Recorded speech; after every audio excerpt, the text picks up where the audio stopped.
The fortunes of war are fickle indeed. Barely 6 months after the debacle at Arnhem, fate's dealt a much kinder hand to the Allies at a spot on the Rhine River named Remagen. It was an unbelievable bit of good luck for the GIs. Before we consider that remarkable incident, though, let's go back to the Germany of early 1945 to see the situation there as the Allied armies pressed ever closer. In March 1945, Adolf Hitler's grandiose dreams of world conquest are over. Nazi officers relay his fanatical orders to the troops. Fight to the death for every inch of German soil. Desperate slogans by propaganda minister Goebbels bombard the increasingly apathetic German people. We never surrender. Triumph or slavery. Victory or Siberia. The Reichsführer had promised would last for 1,000 years is in its death throes. The war-stunned civilians are helped by the Volksopfer, or People's Sacrifice, a relief organization. But Germany now is short of everything: food, clothing, fuel, and hope. Blood dry of their finest manpower, the Nazis create a new militia, the Volkssturm, to defend the homeland. Every available man is put into it. No one is now too young, too old, or too sick to fight under the swastika. So many members of one Volkssturm outfit are ailing that the Allies call it the Ulcer Brigade.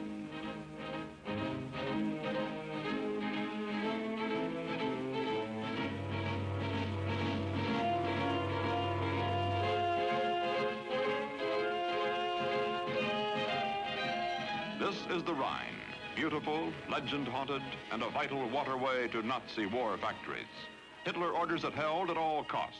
Germans take heart from one fact: the mountain-bordered Rhine is a natural military barrier. It hasn't been stormed by an invading army since Napoleon crossed in 1805. But now mighty armies are advancing. Montgomery's 21st Group, Hodge's 1st, and Patton's 3rd, combined into Bradley's 12th Group. A giant pincer designed to trap as many Germans as possible west of the Rhine, clearing the way for a crossing. Behind the war at the front, measures for the next step, the leapfrogging of the Rhine itself, are already underway. Expecting the Germans to blow up all bridges, the Allies plan a naval operation across the deep, treacherous river. The assault boats are trucked up as Allied commanders fight closer to the Rhine. General Charles H. Gerhardt, 29th Infantry Division commander, briefs his officers. We've just gotten a directive from the Corps that changes our plan considerably. Instead of moving due east to secure the Corps bridgehead and make contact with the troops on this right flank, the Corps commander has decided to change his effort and move due north with divisions abreast. Our division will be on the left. We'll move early tomorrow morning with 2 regiments abreast. The first objectives will be the original Corps bridgehead in our zone. We want to make sure that we've got full artillery support, that the air missions are set up for it properly, and that we get off and do a good, smooth job.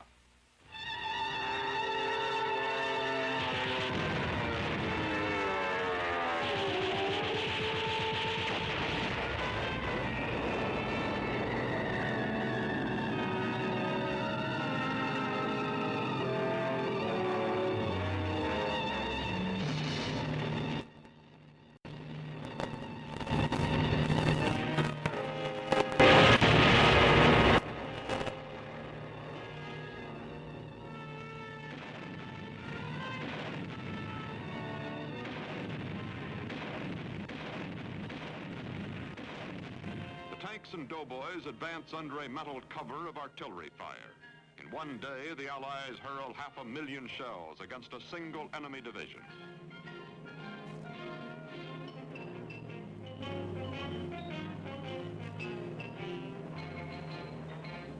As they retreat, the stubborn Germans, with Teutonic thoroughness, blow up every bridge in the very face of their pursuers.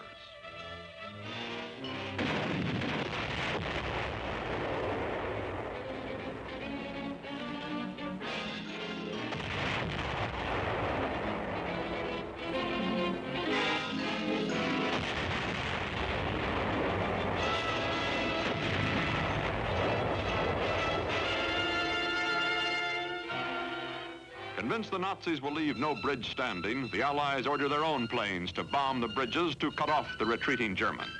Only one way seems left to cross the Rhine, the toughest way, by boat under fire. And then the incredible happens.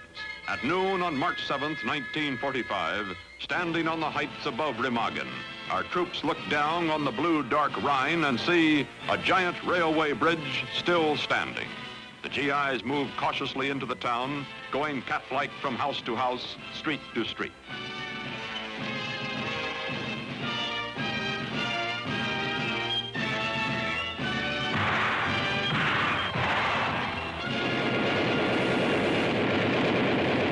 It is 1 p.m. The half-hearted German militia and Volkssturm surrender in droves.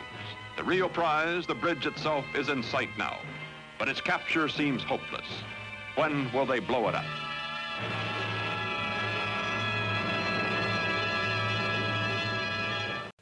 The German officer whose responsibility it is to have the bridge blown up is Captain Billy Brodtke.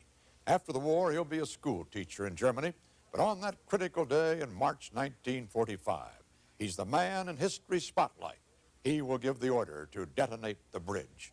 He has every intention of carrying out his mission, but then something happens. The advancing GIs do not know that a great break is working for them. Unknown even to Captain Brodtke, the German gun battery controlling the heights above the bridge has been removed the night before. The GIs are also unaware of a second break. This one Captain Brodtke does know, that the Nazis, short of everything, have replaced the regular army explosive designed to blow up the bridge with Donnerit, a weaker industrial charge. But the veteran German engineers do not panic as the Allies fight nearer. As their troops escape across the Rhine, they place 2 explosive charges. The first is to blow a hole in the roadway to halt the American tanks. The second is to blow up the bridge itself.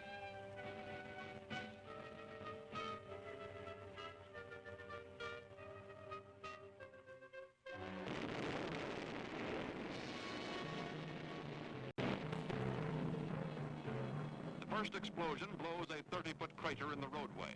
The tanks halt. They open fire on the Germans across the river. Each moment seems a century. When will the bridge blow up?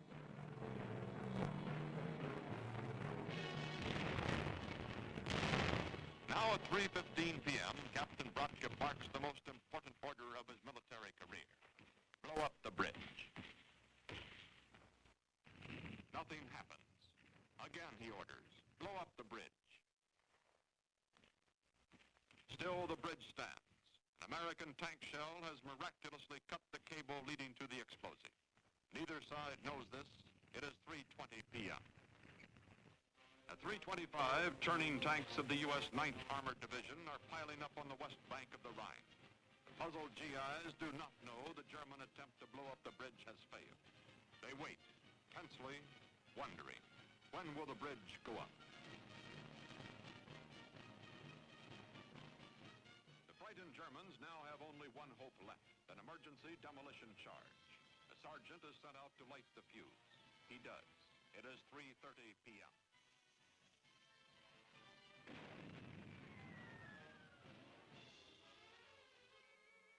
The emergency demolition charge is too weak.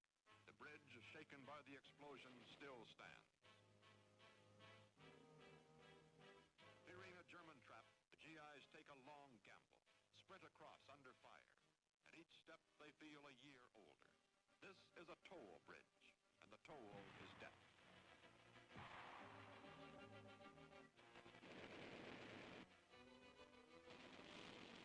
Right behind the doughboys come the combat engineers, clearing the bridge of explosives.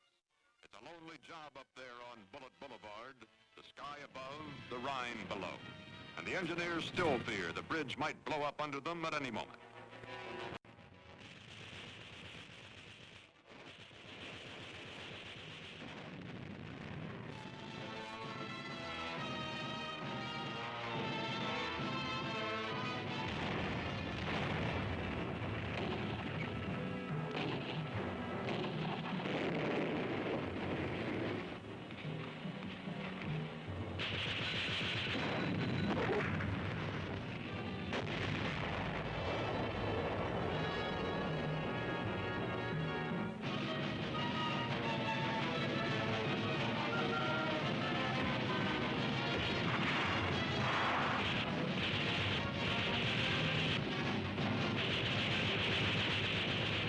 first GIs across the bridge run into bitter fighting.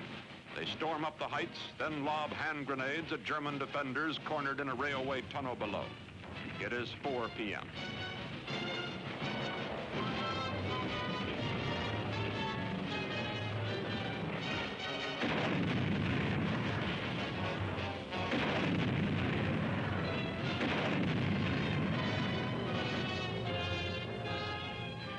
As the Americans lay down a smoke screen, the Germans trapped in the tunnel, including Bridge Commander Bratke, surrender. The smoke is to cover the movement of more men over the bridge. Only 120-foot soldiers have made the other side, and everyone knows the Germans will launch a quick counterattack to try to destroy the new bridgehead. The Germans always counterattack, and now they have to. The capture of the bridge has opened their whole homeland to peril. The bridge is badly damaged by shell fire and the emergency demolition. Under heavy German artillery fire, men of the Army's Corps of Engineers work all night to clear the weakened structure. Below the men on the girders is another team, putting heavy planking over the railroad tracks to enable our vehicles to cross.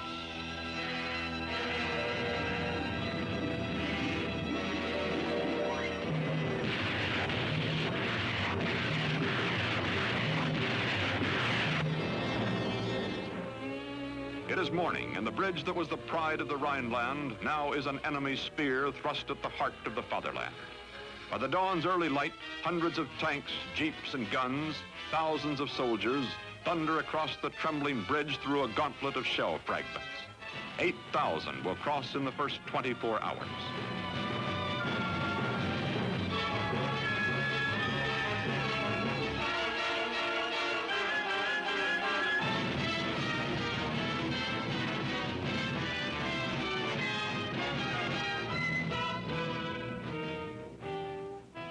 Across the Rhine in the town of Erpel, the GIs run into heavy house-to-house fighting.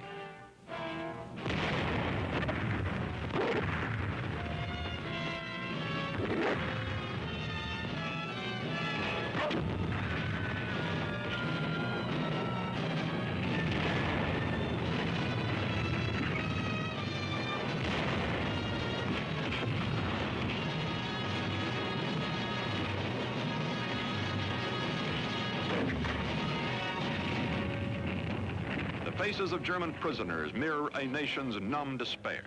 Among them are 100 Nazi engineers captured while making a suicidal night attack against the bridge.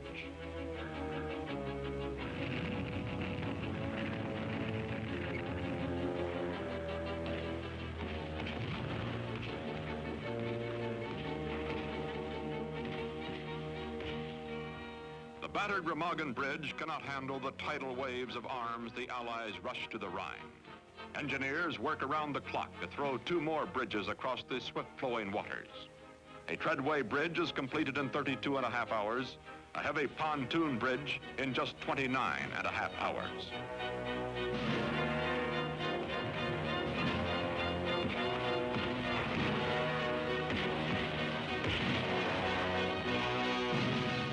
Big German guns hidden in the far hills desperately bombard the main bridge and the 2 new ones. Feuerkommando! Große Ladung, Tato, ganze Batterie. Feuerkommando! 384 Krieg, die Willen 292. Feuerbereitschaft bilden. Erstes Feuerbereit. Gut. Gutes, Feuerbereit. Gut. Drittes, Feuerbereit. Gut. Batterie, Feuerbereit. Batterie, Salve. Batterie! Salve!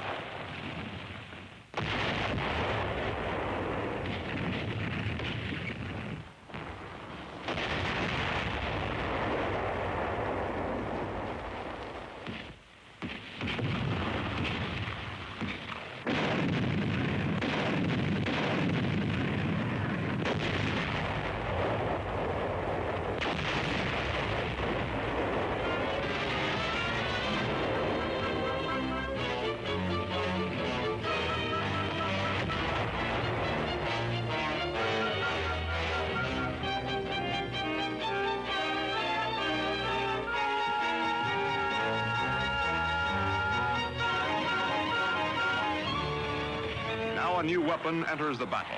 The Germans send up one of their first jet planes of World War II to knock down the bridge. Bewildered GIs stare up at the strange noise in the sky. The jet strikes at the bridge and misses.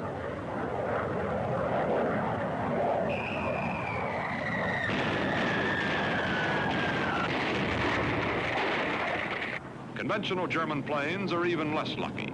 On March 15th, Allied gunners knocked down 16 out of 21 enemy fighter bombers.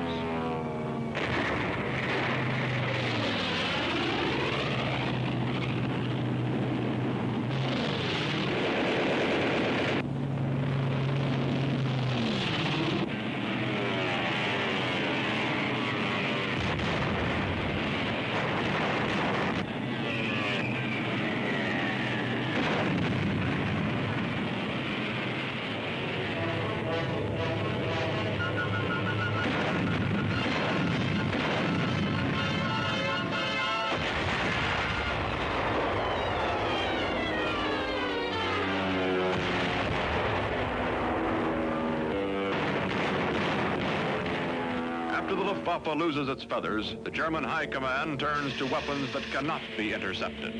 Silent, deadly, high-flying V-2 rockets. 11 of the rockets crash and explode in the bridgehead area. Generally, all they cause are sore eardrums, some lost sleep, and considerable damage to German real estate.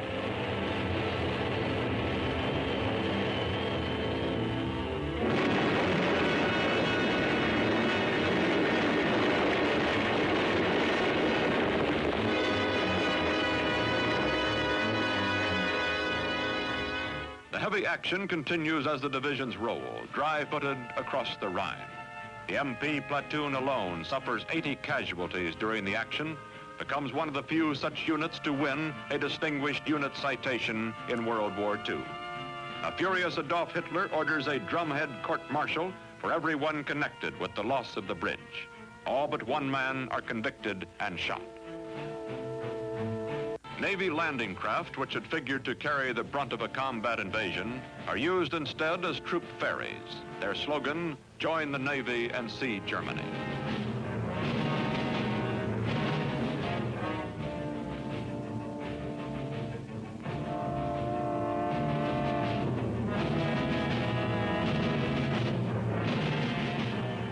The breakthrough at Remagen has opened Germany to the Allies like a surgeon's scalpel.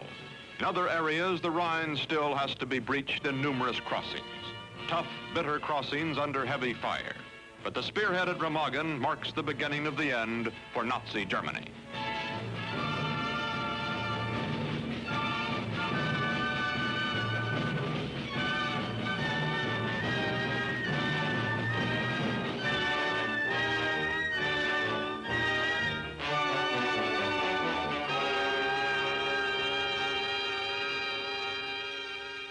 March 17th, 2:55 p.m. The Remagen Bridge is closed. Engineers work feverishly to repair its weakened girders, but the big main span has been mortally wounded. Then at 3 p.m.,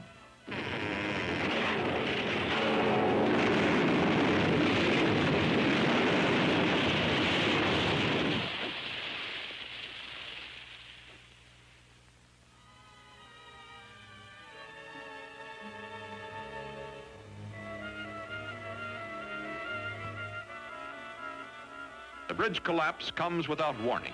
The causes are many. The emergency demolition, enemy shell fire, concussion from aerial bombs and rockets, the weight of 50 tons of wooden planking, and finally the vibration from 11 days and nights of constant heavy military traffic. In its wreckage, 28 brave U.S. engineers die, 63 are injured.